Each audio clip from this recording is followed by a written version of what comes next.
Tuhan, boleh bangkit berdiri. Berapa banyak yang merasa bahwa dirinya dicintai Tuhan? Amin. Saudara. Haleluya. Mungkin dalam kehidupan kita punya suami, kita punya istri, punya orang-orang yang mengasihi kita. Tapi lebih dari semua kasih di dunia, ada kasih Yesus yang mengasihi kita. Amin. Haleluya.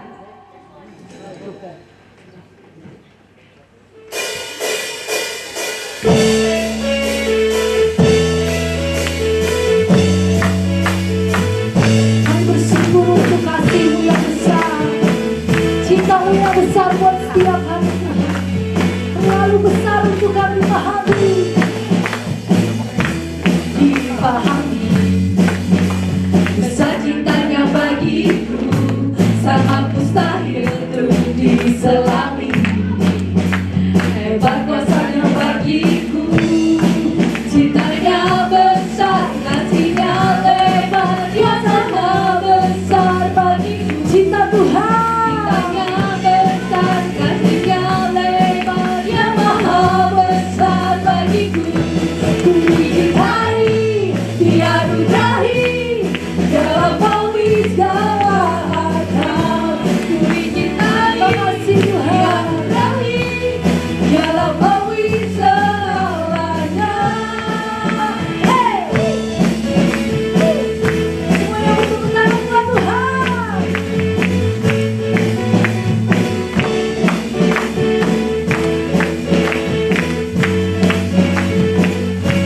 Sama-sama. Terlalu besar untuk dipahami, besar cintanya bagiku, sangat mustahil untuk diselami.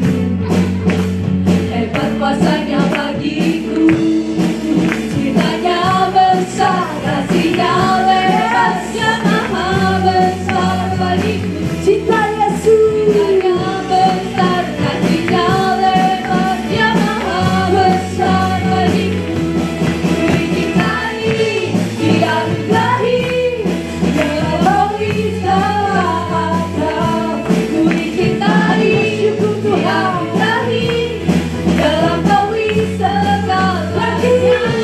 Ku dicintai, dianugerahi, dalam bumi segala akal. Ku dicintai, terima kasih Tuhan, dalam bumi segalanya.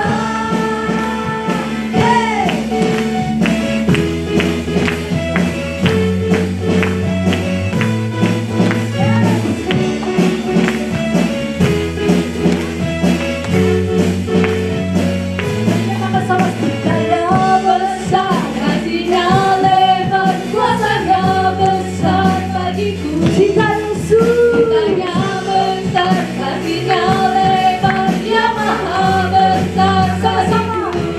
Ku dicintai, dianugerahi, dalam bumi segala akal. Ku dicintai, dianugerahi, dalam bumi segalanya. Ku dicintai, dianugerahi, dalam bumi segala. Terima kasih Tuhan. Kami bersyukur, dalam bumi segalanya.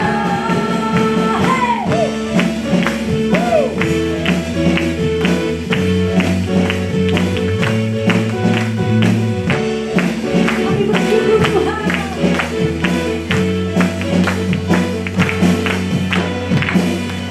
Haleluya. Sore hari ini mari sama-sama kita mau bersuka karena Tuhan, karena Dia Tuhan yang setia dan benar. Amin. Siapa nama Tuhan kita? Yesus. Haleluya. Kami bersuka karena kasih-Mu Tuhan. Kami mau bertepuk tangan untuk nama Tuhan yang ajaib. Kami mau bersuka karena nama Tuhan yang hidup atas hidup kami.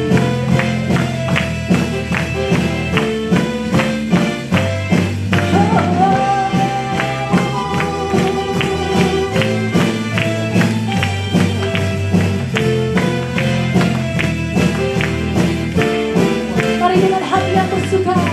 Aku kan bersuka karena kasih-Mu.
Terima kasih Tuhan.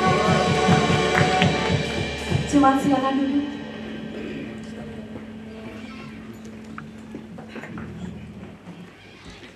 Shalom saudara, selamat hari Minggu dan selamat bergabung di IFGF Wellington. I would like to welcome you all to our church, IFGF Wellington. This is the news for this week. Enjoy! Informasi persembahan, jemaat bisa memasukkan ke dalam kotak persembahan yang sudah disediakan oleh gereja. Juga bisa melalui transfer ke rekening gereja yang ada di layar. Untuk informasi lebih lanjut, kunjungi website www.ifjwellington.org.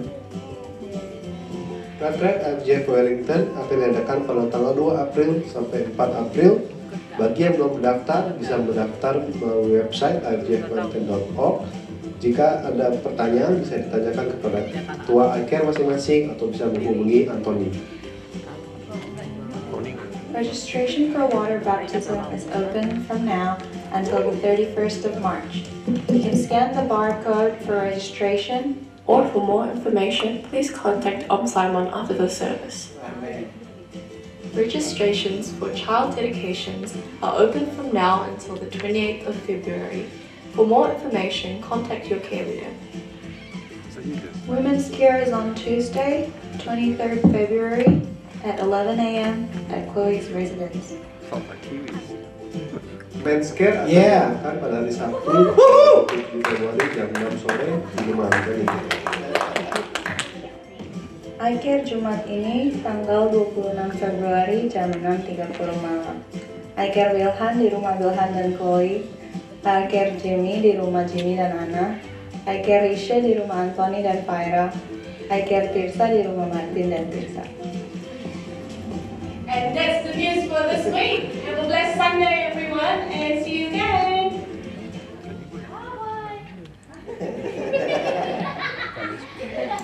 Tambahan sedikit buat yang retret, early bird-nya itu pembayarannya deadline-nya by 28. Jadi kalau misalkan kita, saya yakin semuanya udah mau ikut. Saya ingatkan lagi, kalau mau ikut dengan harga yang early bird yang tadi, daftar sebelum tanggal 28. Sebelum doa persembahan, saya mau ada bagian satu ayat yang dari Amsal 3 ayatnya yang 9 dan 10.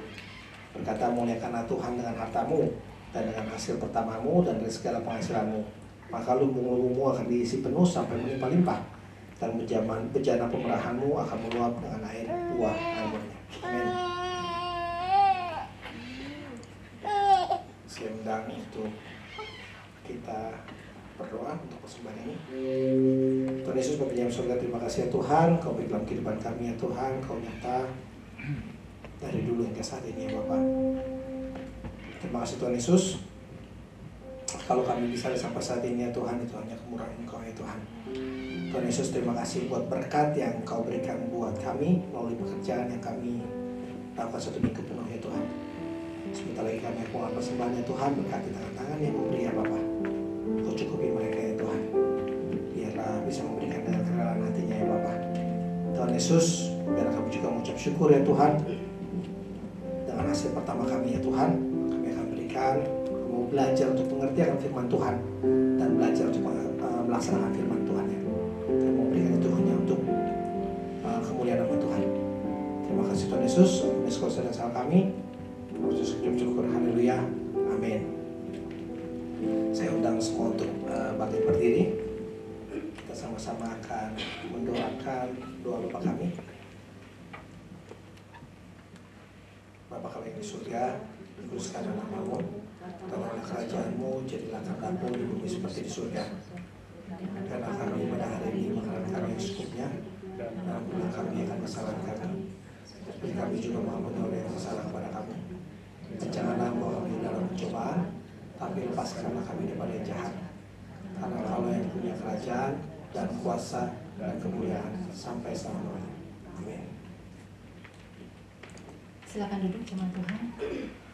Mari siapkan hati kita untuk terima firman Tuhan.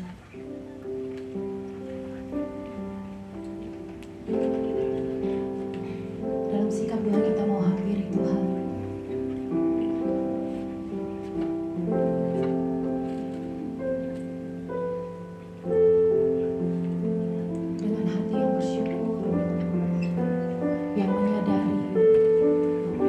dalam segala musim hidup kita. Tetap Dia Tuhan yang akan menjadi satu-satunya penolong, satu-satunya pengharapan, satu-satunya kekuatan, satu-satunya tempat untuk bernaung, satu-satunya tempat untuk mendapatkan perlindungan.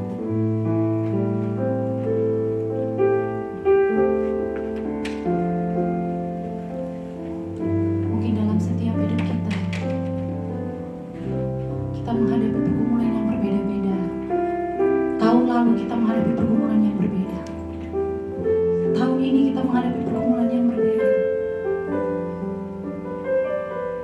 Setiap musim ada perubahan. Tapi sore hari ini mari sama-sama dengan hati yang menyadari satu-satunya tempat pelarian kita ada di dalam Tuhan. Seperti Daud yang dikejar-kejar musuhnya, seperti Daud yang dikejar-kejar oleh musuh yang berganti-gantian untuk menyerangnya. Dia sadar satu-satunya tempat dia berteduh, satu-satunya tempat untuk dia bernaung ada di dalam Tuhan.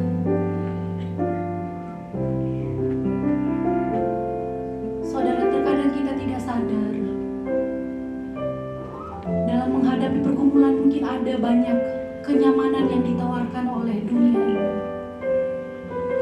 Namun ini hanya berlaku sementara. Kesenangan sementara dicoba, ditawarkan oleh dunia ini.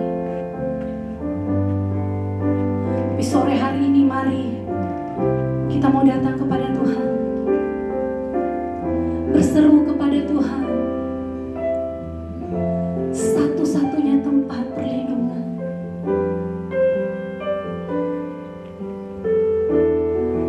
Yesus, kami mau datang kepadamu Tuhan.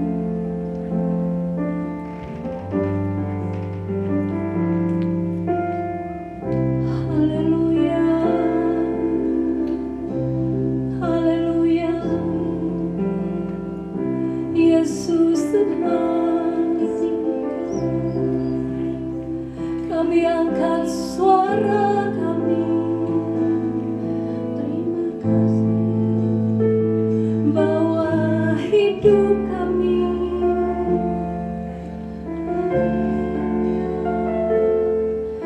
di hadapan Anak Domba. Oh Tuhan,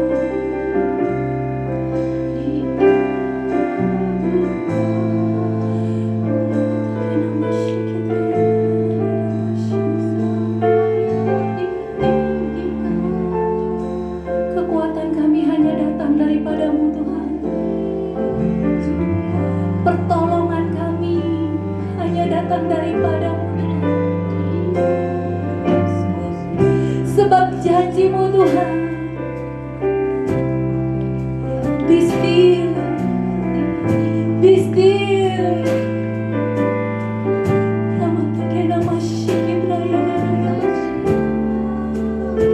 And know that I am God. Tuhan, saat kami ada di perahu Tuhan,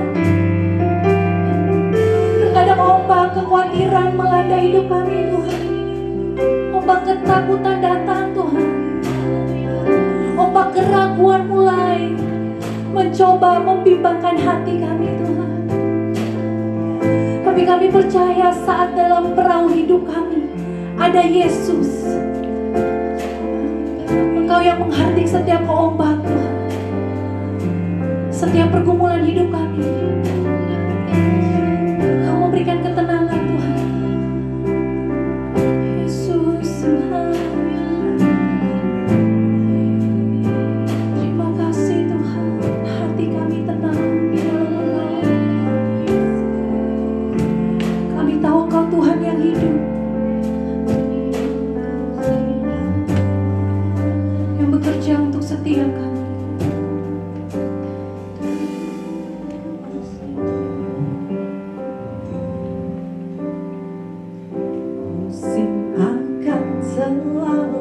berganti. Kasih Tuhan tetap abadi, tak akan berubah sampai selamanya. Ku tetap percaya, ku yakin Tuhan memberi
kami. Terima kasih Tuhan.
Terima kasih Tuhan. Yesus Tuhan yang layak. Terima pujian, pengagungan, pengakuan hati kita. You are worthy. You are worthy of your name. You are worthy. Kami bawa Tuhan. Worthy of your name. You are worthy. Engkau layak. You are worthy of your name. Yes, you are. You are worthy. Yes, you are, Jesus. You are worthy of your name, Jesus. Mari berikan kemuliaan buat Tuhan. Haleluya.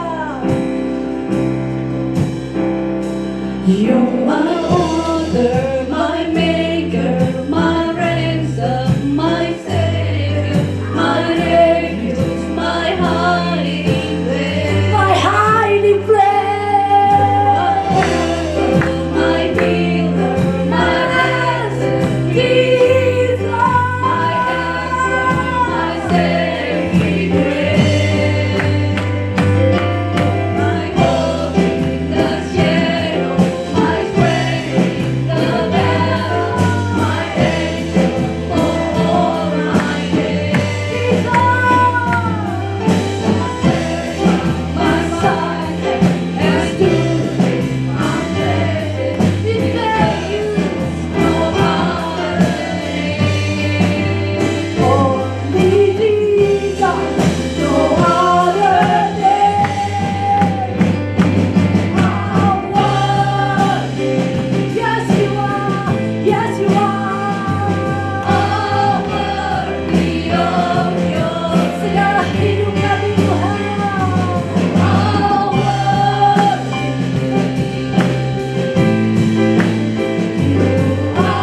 Worthy of your name. Yes you are.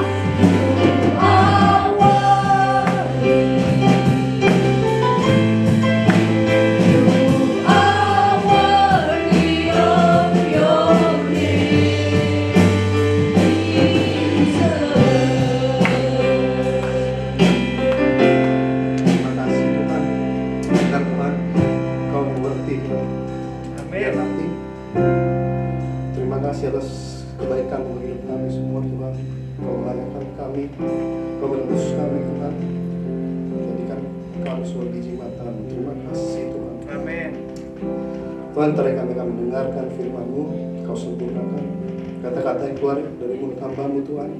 Biar apa yang didengar oleh mereka Tuhan agar mereka menjadi mengerti Tuhan. Apapun itu, mereka bisa membawa something saat mereka kembali dari gereja ini. Tuhan Yesus memberkati, bukan jalan, bukan pikiran, bukan hati kami semua untuk menerima firman-Mu hari ini. Terima kasih, Kau begitu baik, ajaib bagi hidup kami. Terima kasih Tuhan. Dalam Yesus kami ucap syukur. Amin. Amin. Silakan duduk. Boleh tepuk tangan untuk kemuliaan Tuhan. Terima kasih untuk tim PW.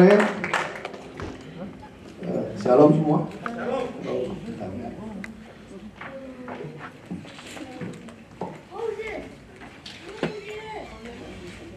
Oke, thank you. Hari ini kita mau baca dari surat 1 Petrus 1 22 sampai 25.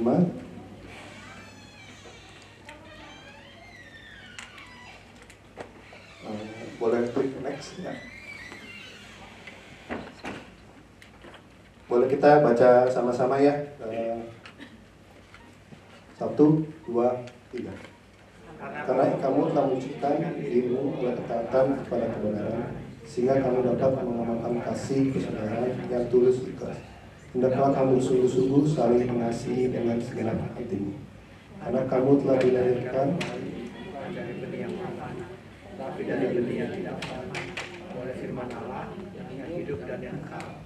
sebab semua yang hidup adalah seperti rumput dan segala kemuliaannya seperti bunga rumput. Rumput menjadi kering dan bunga rumput. firman Tuhan tetap untuk selama-lamanya. Inilah firman yang disampaikan Injil kepada mereka. Next slide.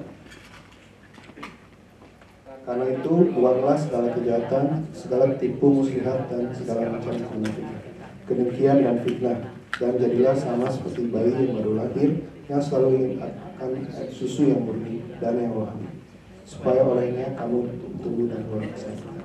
Ya, kamu benar ucap kebaikan Tuhan. Oke, hari ini kita topiknya bicara tentang betul kebenaran.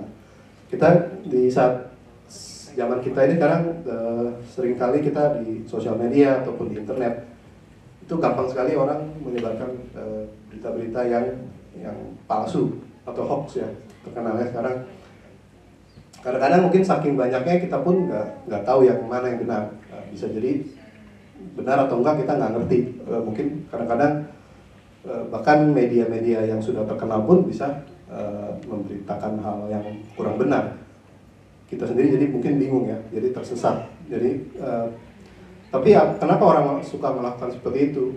Bisa banyak hal. Mungkin mereka mau menyesatkan orang lain demi mungkin dalam politik, dan untuk agenda politik, atau demi supaya mereka terkenal, atau mungkin demi keuntungan lainnya, apapun itu. Pasti mereka punya motivasi ya untuk menyebarkan berita-berita yang hoax. Kalau mungkin ada yang ingat tahun 2018 bulan September, kalau ada yang tahu mungkin nggak usah sebut nama, dulu sempat heboh banget di Indonesia kira-kira bulan September ya. Ada foto seorang ibu-ibu biru mukanya, kayak bengkak-bengkak, kayak bekas dipukul oleh orang. Saat foto itu beredar, tiba-tiba banyak sekali orang yang komentar tentang hal itu. Dan si ibu ini pun mengaku dia dipukul oleh beberapa orang laki-laki yang nggak dikenal, tiba-tiba memukul orang ini. Setelah ibu itu ngomong itu, kita tahu semua hebohnya bukan main. Itu semua orang berkomentar, ada yang karena saat itu pun lagi suasana politik ya, jadi ada yang memakai itu untuk hal-hal politik mereka, apapun itu. Benar-benar heboh sekali. Ternyata setelah kita tahu semua, setelah diusut, diselidiki, ternyata ketahuan ibu itu berbohong. Sebenarnya dia sedang habis melakukan operasi, dan dia mungkin sedikit nggak terlalu nggak mau orang tahu ya, mungkin dia melakukan hal itu. Tapi akhirnya karena suasana yang panas di situ, si ibu ini pun akhirnya kena, kalau nggak salah ditangkap dan dikenai tuduhan menyebarkan berita untuk keonaran atau seperti itu ya. Jadi ibu ini akhirnya ditangkap karena ketahuan dia berbohong, ceritanya menyebarkan berita-berita yang nggak benar, dan berita itu pun sebenarnya dipakai untuk memanaskan suasana saat itu, sampai heboh sekali lah. Kita tahu, mungkin ada yang semua yang mengikuti pada tahu ya. Sama seperti kita sendiri gampang tersesat dalam hidup kita. Jika kita nggak tahu jalan yang benar, yang murni, dan kalau kita nggak ngerti, kita hanya mendengar dari orang, oh kamu kesini, kamu lewat sini. Kadang-kadang kita bisa tersesat karena kita tidak tahu kebenaran. Bacaan Petrus, tadi surat Petrus yang kita baca, mau mengajarkan kita untuk hidup dalam kebenaran. Firman Tuhan itu akan menyucikan kita, menolong kita untuk hidup dalam kebenaran. Pertumbuhan kita sebagai orang Kristen pun berdasarkan iman kita, berdasarkan pendengaran akan firman Tuhan sendiri. Apakah juga berdasarkan atas komitmen kita dalam mendengarkan firman Tuhan. Boleh next slide berikutnya. The truth that sanctify. Kebenaran itu menyucikan. Di dalam bacaan 1 Petrus 1 ayat 22. Boleh next ya. Karena kamu telah menyucikan dirimu oleh ketaatan kepada kebenaran, sehingga kamu dapat mengamalkan kasih persaudaraan yang tulus, ikhlas. Hendaklah kamu sungguh-sungguh saling mengasihi dengan segenap hatimu. Kebenaran itu kita disucikan diri kita, disucikan oleh ketaatan akan kebenaran firman Tuhan. Kalau dulu mungkin saat perjanjian lama ya, kalau kita baca di Ulangan, di Keluaran, saat hamba-hamba Tuhan mau menghadap Tuhan, mereka itu harus mempersiapkan diri, benar-benar menyucikan diri mereka sebelum mereka bisa menghadap ke dalam hadirat Tuhan. Karena jika enggak, mereka bisa bisa meninggal saat di situ saat menghadap sana. Bahkan dibilang di Bilangan, para imam dan orang Lewi mensucikan diri dengan percikan, supaya kemudian mereka harus mencukur seluruh tubuhnya, mencuci pakaiannya dengan demikian mentahirkan dirinya. Itu mereka harus mempersiapkan berbagai hal untuk mensucikan diri mereka sendiri sebelum bertemu dengan Tuhan. Tapi kita saat ini melalui dengan di Perjanjian Baru pun ditulis bahwa, boleh next, Yohanes 17 ayat 17 dikatakan, kuduskanlah mereka dalam kebenaran, firman-Mu adalah kebenaran. Kita tidak perlu melakukan hal-hal yang para imam Lewi lakukan saat di Perjanjian Lama. Tapi gimana kita bisa menguduskan diri kita, yaitu melalui kebenaran, melalui firman Tuhan. Ketika kita mendengar firman Tuhan, memahaminya, menaatinya, kita pun secara itu disucikan oleh kebenaran firman Tuhan. Kita dikuduskan, mulai dirubahkan. Gaya hidup kita, mungkin yang dulunya nggak baik, mungkin berubah. Mungkin yang tadinya suka marah-marah, lebih sabar, lebih mengasihi.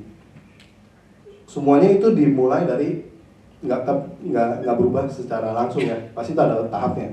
Ketika kita semakin membaca firman, semakin memahami firman itu dalam hidup kita kan pelan-pelan pikiran kita dan cara kita memandang nilai-nilai kehidupan kita sendiri pun mulai berubah, perilaku kita berubah. Tujuan kita membaca firman itu bukan bisa hafal dari ayat Kejadian sampai Wahyu, bukan itu, tapi melainkan kita mau mengerti, menaati dan melakukan firman Tuhan. Itulah tujuan kita untuk belajar firman Tuhan, bukannya kita sebagai orang pintar ayat dimanapun tahu, bukan itu ya. Tapi ada mungkin orang yang pintar bisa tahu dimanapun, tapi dia tidak melakukan firman Tuhan, itu sama aja, nggak percuma. Boleh di next berikutnya.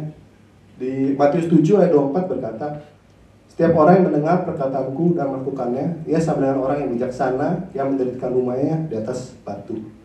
Kalau kita teruskan, dibilangkan bahwa saat orang mendirikan rumah di atas batu, saat badai angin datang itu, rumah itu tidak akan hancur karena rumah itu didirikan di fondasi yang kuat.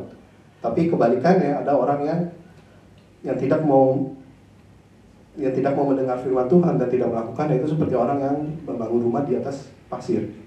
Kalau pasir kita tahu, kalau air pasang pun, yang misalkan kita suka bikin sandcastle, air pasang sandcastle pun akan rusak langsung karena dia terhanyut oleh air, dia tidak kokoh.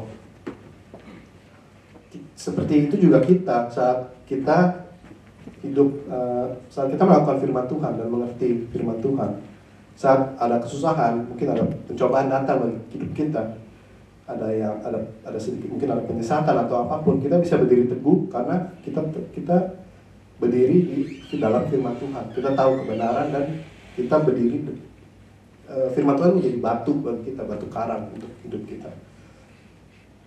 Dulu sekali kita ada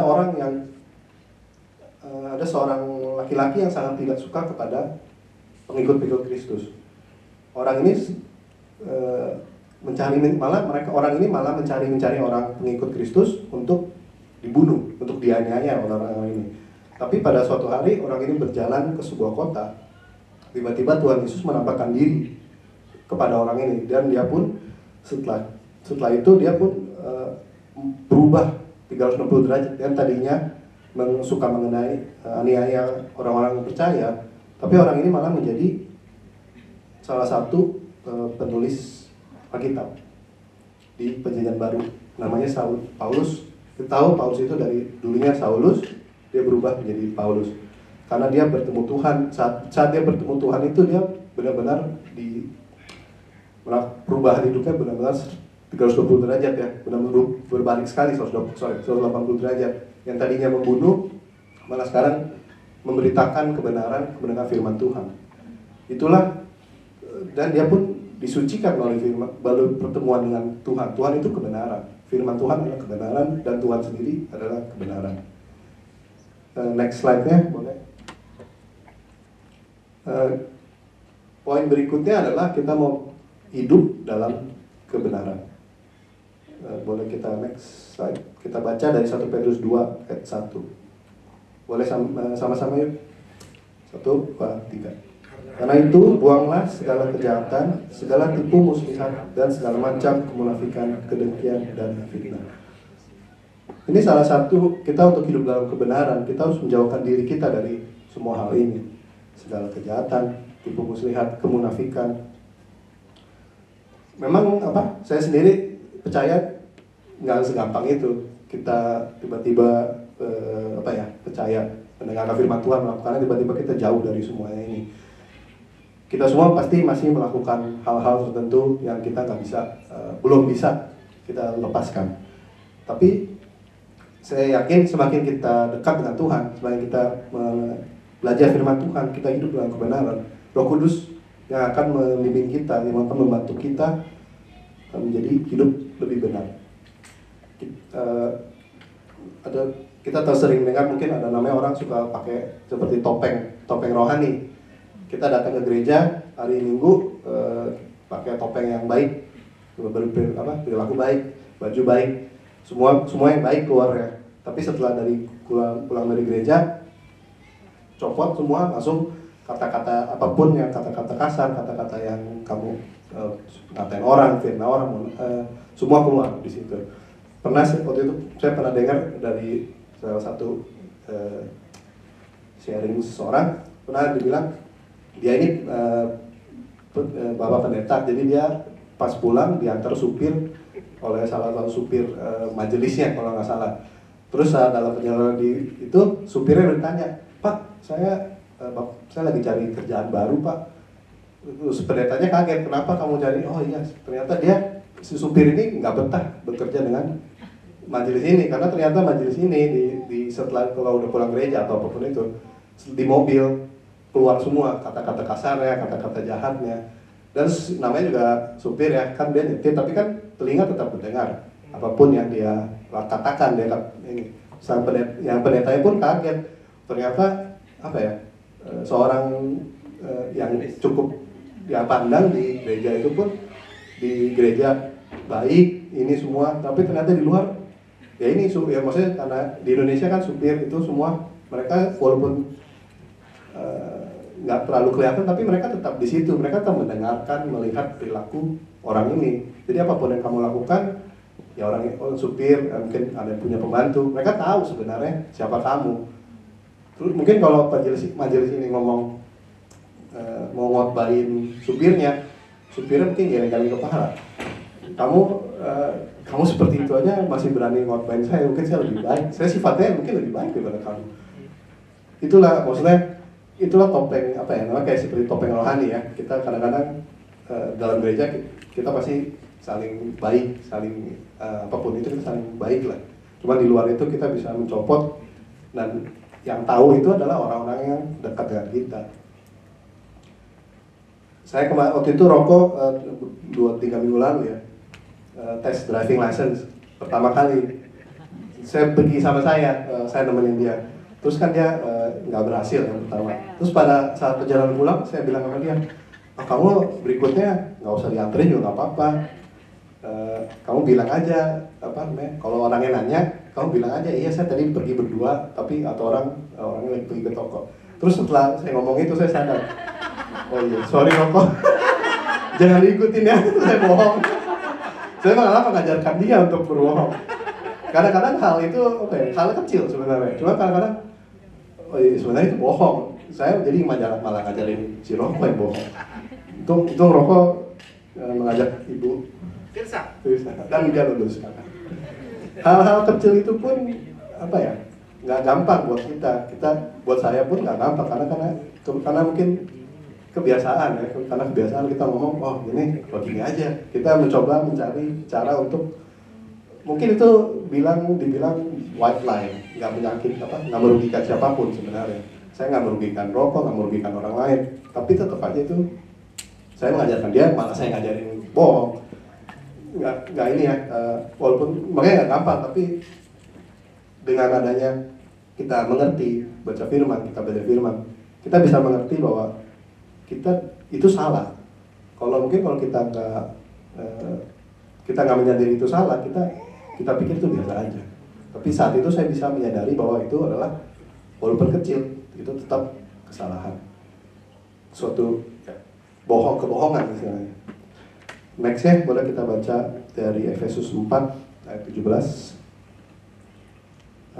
Kita baca mungkin bergantian aja ya, yang pria 7 ayat yang ganjil, genap yang wanita. 1, 2, 3. Sebab itu kukatakan dan kutegaskan ini kepadamu dan Tuhan, jangan hidup lagi sama seperti orang-orang yang tidak mengenal Allah dengan pikiran yang sia-sia.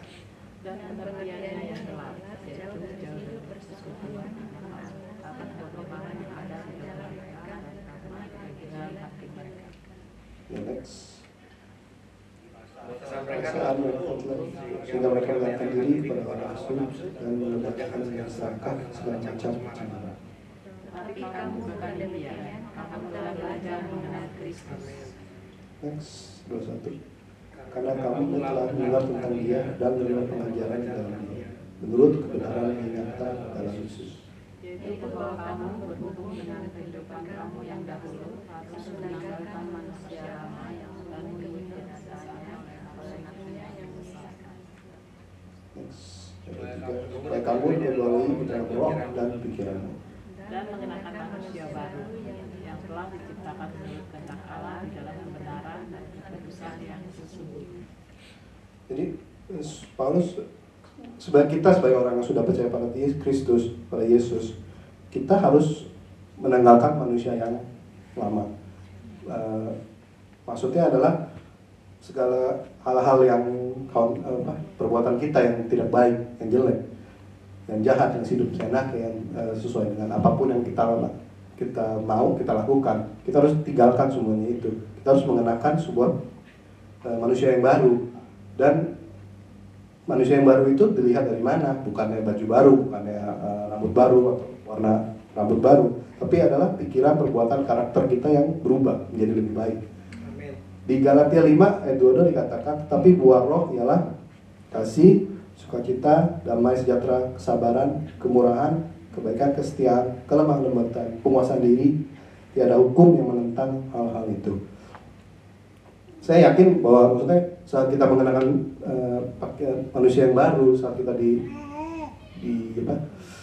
kita percaya kepada Yesus dan Roh Kudus ada dalam hidup kita, mungkin orang melihat apa buktinya mungkin orang tahu, teman kamu tahu kamu ke gereja, kamu melayani, apa buktinya? Yaitu buktinya adalah melalui buah roh, buah dalam kehidupan kamu. Apakah kita ada semuanya itu? Kasih, sukacita, damai sejahtera, kesabaran, kemurahan, kebaikan, kesetiaan, penguasaan diri, kelemah lembutan. Itulah buah-buah roh yang harusnya muncul dari hidup kita saat kita sudah di dalam Tuhan. Yang beberapa minggu lalu pun Simon dan Jack sudah mengajarkan bagaimana tentang kita harus hidup dalam kekudusan. Mungkin yang dulunya kita suka nonton yang nggak benar, pornografi atau apa, itu kita menjauhkan diri dari hal-hal seperti itu. Yang suka marah, ya lebih sabar. Yang suka ngomongnya kasar, ngomongnya kotor, ngomong di segala binatang keluar, kita rubah hal-hal seperti itu. Kita harus menjadi lebih baik setelah kita mengenal kebenaran Kristus. Dalam hidup saya sendiri, dulu suka ngomongnya cukup kasar, ngomongnya ya, namanya orang SMA kuliahan itu semua kata-kata kasar, kata-kata binatang itu semua sudah biasa diucapkan. Mungkin Farah juga tahu. Dia sendiri pernah komplain bahwa kenapa kalau saya kumpul dengan yang lain tuh bercandanya keluar semua kan ya nggak enak banget didengarnya. Tapi kelamaan itu pun berubah. Saya bisa berubah bahwa saya mendengarnya pun nggak enak, apalagi saya mau mengucapkan. Nanti Farah bisa benar atau enggak dicek. Harusnya sih benar, itu menurut saya. Tapi emang nggak secepat itu tiba-tiba dalam satu hari semuanya berubah. Semuanya butuh waktu, dan itulah kita butuh waktu untuk berubah. Saya percaya bahwa saat kita hidup dalam kebenaran dan percaya pada Tuhan, Roh Kudus sendiri yang akan membantu kita, bukan dengan kekuatan kita, tapi kita harus menyerahkan pada Tuhan, minta sama Tuhan bahwa ya Tuhan, ya ini hidup saya, hidup kita serahkan pada Tuhan, biar Roh Kudus yang membentuk kita. Ya itulah melalui biar sebuah roh itu keluar dalam hidup kita semua. Mengenal akan Kristus adalah suatu pegangan kita. Mungkin kita mungkin bingung kalau udah percaya Tuhan, terus what's next? Ya, firman Tuhan itu sendiri yang kita harus pelajari. Firman Tuhan adalah kayak kalau dalam pekerjaan itu, pekerjaan saya, firman Tuhan itu seperti user guide, user manualnya kita untuk menjalani hari-hari. Apa yang kita mau lakukan, apa yang kita mau, misalkan kita ada suatu masalah, kita mau menghadapi sesuatu, ya kita kembali ke firman Tuhan lagi. Firman Tuhan adalah sebuah pegangan manual untuk hidup kita. Kita jika sudah hidup dalam kebenaran, kita harusnya hidup semakin lebih baik, semakin lebih benar, semakin menghasilkan buah-buah roh tadi. Tapi jangan semakin lama semakin kebalik ya, makin parah, makin nggak benar. Itu berarti ada yang salah dengan kehidupan kita. Kalau kita sudah mengaku hidup benar, tapi kita tidak berubah, malah menjadi lebih baik, menjadi lebih jahat, mungkin kita harus mengintrospeksi diri kita sendiri, apa yang what happened, apa kita salah belajar, mungkin salah baca firman, mungkin apa kita kurang baca firman. Yang berikutnya adalah poin berikutnya, pada next, kita diajar untuk mencintai firman Tuhan. Di 1 Petrus 2 ayat 2 dikatakan, dan jadilah sama seperti bayi yang baru lahir, yang selalu ingin akan air susu yang murni dan yang rohani, supaya olehnya kamu bertumbuh dan beroleh keselamatan. Kalau kita semua tahu kalau bayi yang baru lahir itu pasti dikasih susu, dan sebisa mungkin susu ibu ya, karena susu ibu itu bergizi dan sangat bermanfaat bagi bayi itu, supaya bayi itu pun bisa bertumbuh dengan baik. Di sini Petrus mengajarkan kita untuk mempunyai keinginan yang kuat, mempunyai kerinduan untuk sesuatu yang murni. Seperti susu yang murni itu adalah kerinduan untuk belajar firman Tuhan. Di dalam firman Tuhan ada kebenaran yang murni. Sama seperti susu yang murni itu, firman Tuhan akan membuat kita bertumbuh dan beriman. Ada satu quote dikatakan, the more I expose myself to the word of God, the greater my faith will be. Semakin kita belajar firman Tuhan, iman kita akan semakin dikuatkan. Ini bukan sembarang kuat, karena kalau kita baca di Roma 10 ayat 17 dikatakan, jadi iman timbul dari pendengaran dan pendengaran oleh firman Kristus. Jadi ya itulah, semakin kita mendengarkan firman Tuhan, semakin kita diekspos kepada firman Tuhan, ke dalam kebenaran, iman kita pun akan semakin lebih baik, semakin semakin bertumbuh.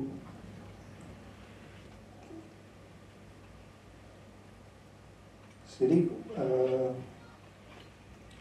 seperti yang susu murni itu, seharusnya susu yang diberikan kepada bayi itu membuat bayi itu bertumbuh dengan baik.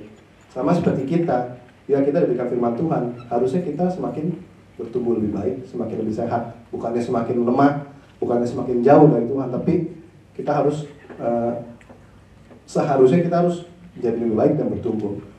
Mungkin kalau kita nggak bertumbuh, mungkin pertanyaannya, susu apa yang kita terima? Mungkin susunya yang palsu, mungkin.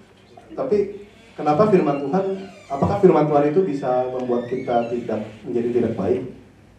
Di 2 Korintus 2 dikatakan, 2 Korintus 2 ayat 17, for we are not as many which corrupt the word of God, but as is written, but as of God, in the sight of God, speak we in Christ. Jadi ternyata the word of God, firman Tuhan pun bisa dipakai orang untuk dikorupsi sama orang. Bukannya firman Tuhan terkorupsi ya, bukan firman Tuhan bukan firman Tuhan yang korup, tapi orang bisa memakai firman Tuhan, bisa mengkorupsi firman Tuhan.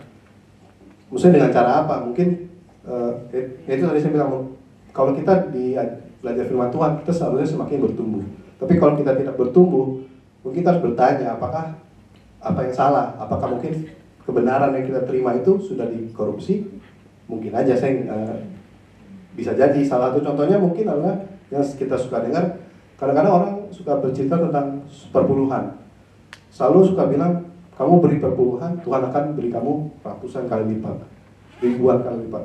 Orang kadang-kadang kalau yang nggak ngerti bisa salah mikir, oh ternyata ke gereja kasih persepuluhan itu seperti investor ya, seperti saham. Saya kasih 1.000, saya berharap bulan depan udah naik penghasilan saya, terima balik. Itu sebuah, karena itu orang kadang-kadang suka pakai untuk kepentingan mereka sebenarnya. Tapi kadang-kadang kita yang menerimanya, orang yang nggak mengenal, yang nggak ngerti, akan berpikir, oh iya benar ya, berarti kalau saya kasih perpuluhan harusnya saya terimanya 100 kali lipat nih. Orang jadi mikirnya motivasinya sudah berubah.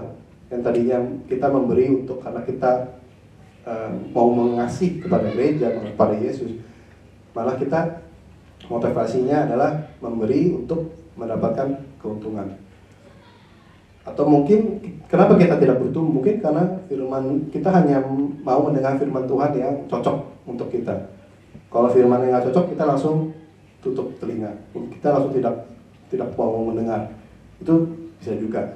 Maka kita mau di sini saya mau Petrus mengajarkan untuk mencari susu yang murni, suatu kebenaran yang murni. Mungkin kebenaran itu tidak menyenangkan bagi kita. Mungkin tidak menyenangkan karena kita disuruh ini, disuruh itu. Mungkin kita nggak suka, kita nggak membuat kita comfort. Tapi firman Tuhan yang sesuai dengan Alkitab adalah kebenaran yang murni. Di 2 Timotius 3, boleh nextnya, dikatakan segala tulisan yang diilhamkan Allah memang bermanfaat untuk mengajar, untuk menyatakan kesalahan, untuk memperbaiki kelakuan, dan untuk mendidik orang dalam kebenaran. Jadi firman Tuhan itu bukan untuk menyenangkan hati kita, bukan untuk kita membuat kita happy. Firman Tuhan itu dipakai untuk menyatakan kebenaran, menyatakan kesalahan kita. Jadi kalau kita mengerti akan kesalahan itu, kita kan berubah, kita kan menjadi lebih baik dan benar. Jadi memang kadang-kadang firman Tuhan itu tidak menyenangkan bagi kita ya. Kita mungkin ada satu perempuan adalah dia kamu dipukul pipi kiri, kamu pipi kanan, mungkin kita bingung, enak aja gue dipukul memang ini. Tapi maksudnya adalah jangan kita membalas dengan kejahatan lagi, jangan kita membenci dia. Tapi memang tidak gampang, tidak enak. Siapa sih yang mau digituin? Kita pasti pengen balas. Tapi itulah firman Tuhan, itulah kebenaran. Apapun itu kita terima atau enggak, ya itu kebenaran.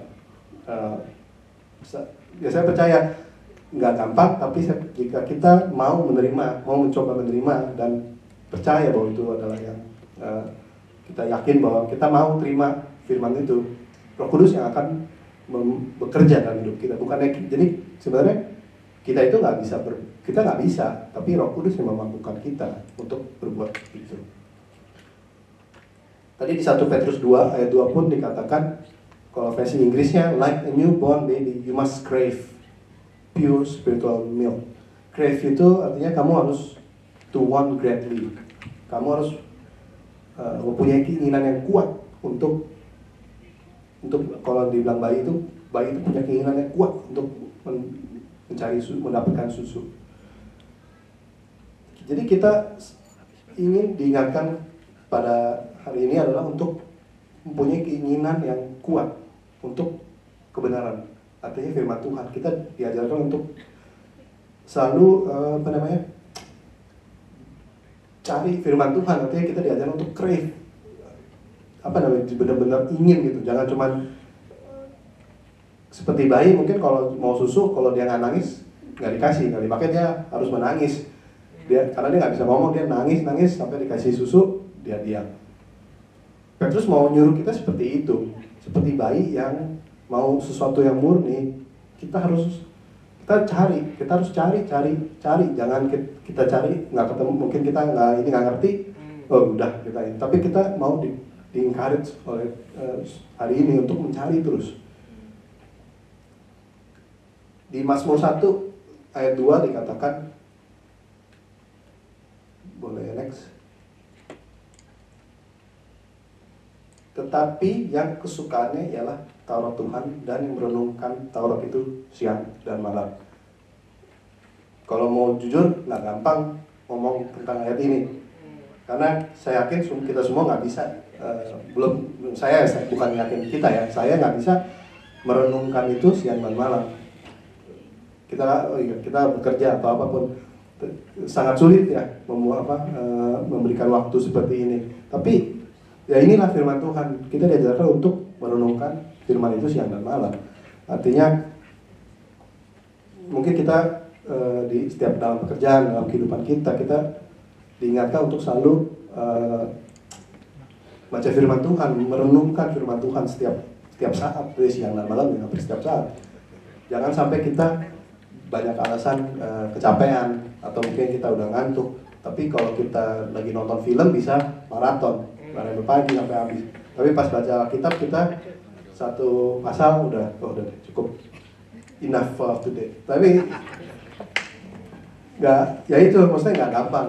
Jujur aja emang tidak, it's not easy. Tapi kita mau belajar. Kita mau belajar firman Tuhan. Kalau kita mencintai firman Tuhan, kita harus menyisihkan waktu kita untuk membaca Alkitab. Mungkin pertama-tama kita baca kita nggak ngerti maksudnya apa sih, artinya apa. Tapi saya encourage kita semua untuk baca terus. Kalau kita ngerti, kita catat, kita bisa tanya teman kita di gereja atau tanya siapapun yang lebih mengerti, atau bisa tanya di iCare. Saya sendiri punya saya beli Alkitab yang Study Bible namanya. Jadi ada Alkitab biasa, cuma ada kayak footnote, ada komentator, ada notes. Jadi kadang-kadang itu bisa suka dijelaskan sedikit, oh ini maksudnya seperti ini. Itu membantu buat saya, itu cukup membantu. Kadang-kadang kita nggak ngerti maksudnya apa, tapi bisa melalui komentator seperti itu kita bisa at least itu membantu kita untuk lebih mengerti apa sih firman yang kita baca.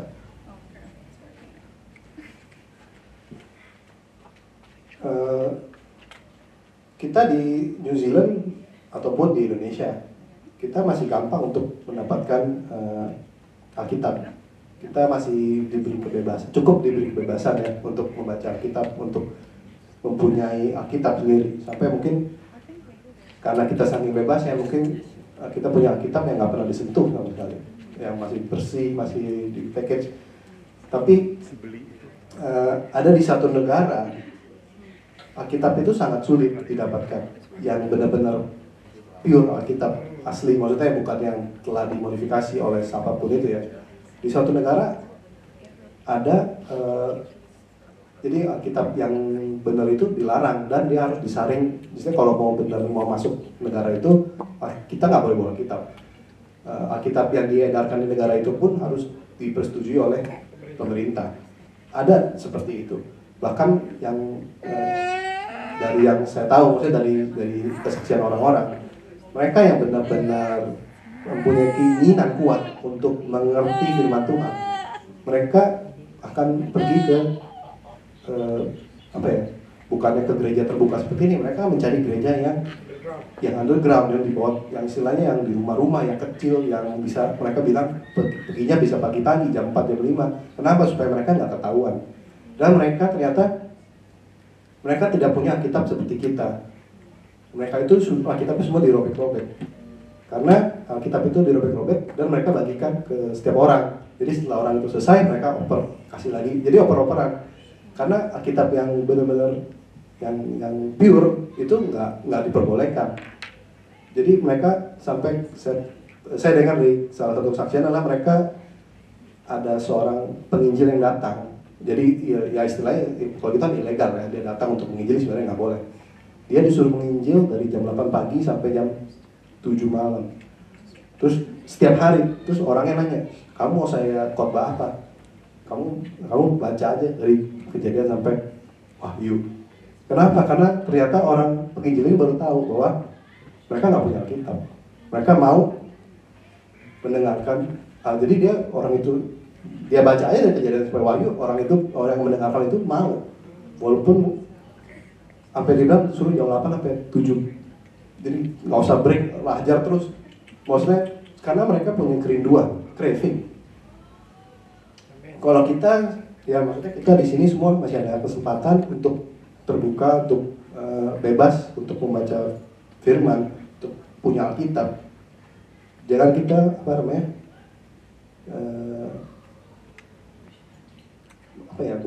jangan kita tidak menghargai privilege itu. Kita masih saat ini kita masih ada kesempatan. Kita masih bisa membeli Alkitab, membeli buku. Mungkin saya nggak tahu, mungkin pada nantinya suatu saat buku itu tidak ada lagi, kita sudah punya dan kita harus belajar. Saya minta tim Presbyterian untuk maju. Matius 6 ayat 33 berkata, tetapi carilah dahulu kerajaan Allah dan kebenarannya, maka semuanya itu akan ditambahkannya kepadanya. Mungkin yang sebenarnya kita sering belajar, ada orang suka bilang, ya semuanya akan ditambahkan kepadamu, semuanya kita akan semua terima. Tapi kita lupa apa yang pendahulunya adalah carilah dahulu kerajaan Tuhan dan kebenaran. Itu prerequisite-nya, itu kayak requirement-nya untuk mendapatkan yang Tuhan akan memberikan. Tuhan akan memberkati kita, tapi apa yang kita harus lakukan?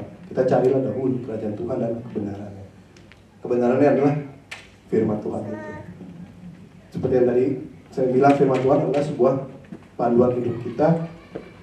Firman Tuhan adalah suatu kebenaran yang bisa merubah, mentransform hidup kita yang tadinya nggak baik menjadi lebih baik. Firman Tuhan yang murni harusnya membuat kita menjadi bertumbuh secara rohani, merubah pikiran kita menjadi lebih baik dalam hidup ini. Mari kita bangkit berdiri. Mari kita semua, saya mau mengencourage bahwa kita untuk selalu coba mulai berkomitmen dalam hidup kita untuk baca firman.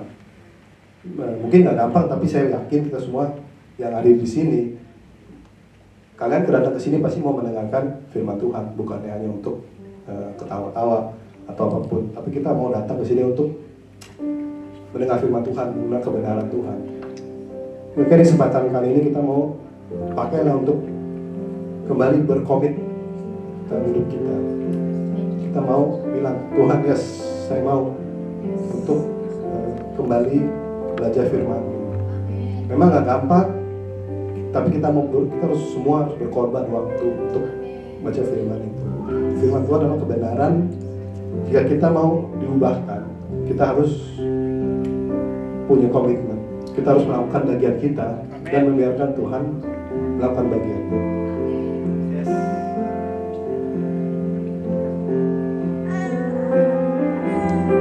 Terima kasih Tuhan atas segala kebaikan-Mu, atas penyertaan-Mu bagi hidup kami.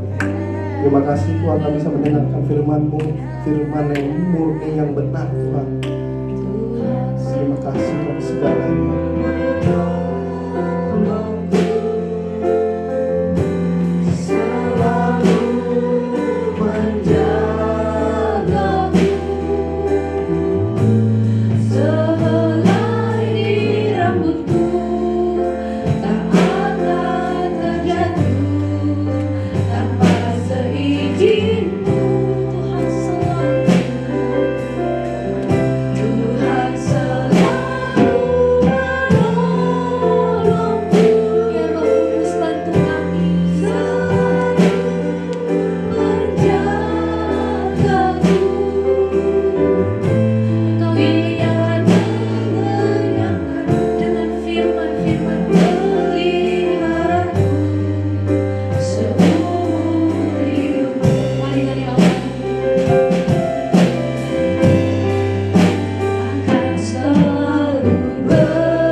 berikan kepada kami ya Tuhan.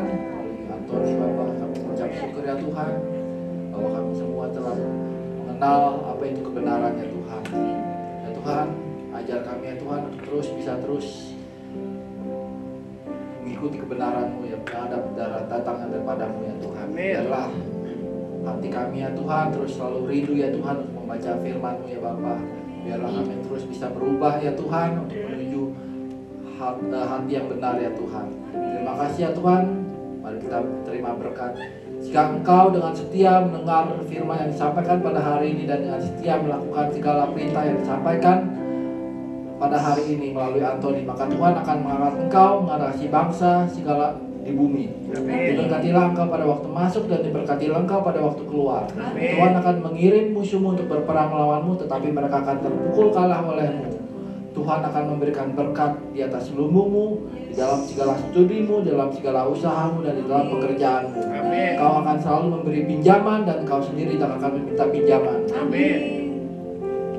Kau akan selalu naik menjadi kepala dan bukan ekor. Diberkatilah keluargamu serta hubunganmu dengan mereka. Rumahmu selalu dipenuhi dengan sukacita, kekudusan, iman, pengharapan, dan kasih. Kuasa Roh Kudus akan menyertai engkau sekarang dan sampai selama-lamanya. Terima kasih ya Tuhan untuk hari ini. Kami mengucap syukur untuk kesehatan yang Kau berikan kepada kami ya Tuhan. Kami juga mengucap syukur sekali lagi untuk kebebasan yang masih kami bisa hirup ya Tuhan di negeri ini ya Tuhan. Kami mengucap syukur semuanya atas segala anugerah-Mu ya Bapa. Kami berdoa ya Tuhan untuk negara ini, New Zealand ya Tuhan. Kami mau serahkan negara ini ke dalam tangan-Mu ya Tuhan. Kau terus yang tutup bungkus negara ini ya Tuhan. Kau berikan hikmat kepada semua pemerintahan ya Tuhan, dari yang paling atas sampai yang paling bawah ya Tuhan. Biarlah apapun keputusan yang mereka ambil ya Tuhan, itu datangnya daripada Engkau ya Tuhan, untuk melindungi orang-orang yang di dalam negara ini ya Tuhan. Kami mau sekali lagi juga untuk berdoa untuk orang-orang Kristen yang ada di sini ya Tuhan. Kau terus bakar api-api yang ada dalam hati mereka ya Tuhan. Biar kami terus semangat ya Tuhan untuk bisa memberitakan Injil dimanapun kami berada ya Tuhan. Terima kasih Bapak, kami juga berdoa untuk negara kami Indonesia ya Bapak, yang dimana kami berasal ya Tuhan. Ya Bapak, kami mau serahkan negara ke dalam tangan-Mu juga ya Tuhan. Kau yang beri perlindungan ya Tuhan Bapak untuk semua orang-orang di negara Indonesia ini Tuhan, terutama untuk teman-teman kami, keluarga kami ya Tuhan, yang orang percaya ya Bapak ya Tuhan. Kami mau serahkan teman-teman keluarga hamba Tuhan ya Tuhan dari negara Indonesia ke dalam tangan-Mu ya Bapak. Kau yang pelihara mereka ya Tuhan, jauhkan mereka dari sakit penyakit, dari mara bahaya ya Bapak. Terima kasih ya Tuhan. Kami mau terus ya Tuhan tidak henti-hentinya berdoa ya Tuhan untuk negara ini ya Tuhan. You are still in control ya Bapak. Terima kasih ya Bapak. Sekali lagi kami berterima kasih, mengucap syukur. Kami juga mau berdoa untuk makanan yang kami akan santap habis ini ya Tuhan. Kau berkati makanan ini supaya menjadi kesehatan bagi tubuh jasmani kami ya Bapak. Berkati fellowship kami ya Tuhan agar menjadi bisa fruitful ya Bapak. Terima kasih. In Jesus' name we pray. Amen. Sunday.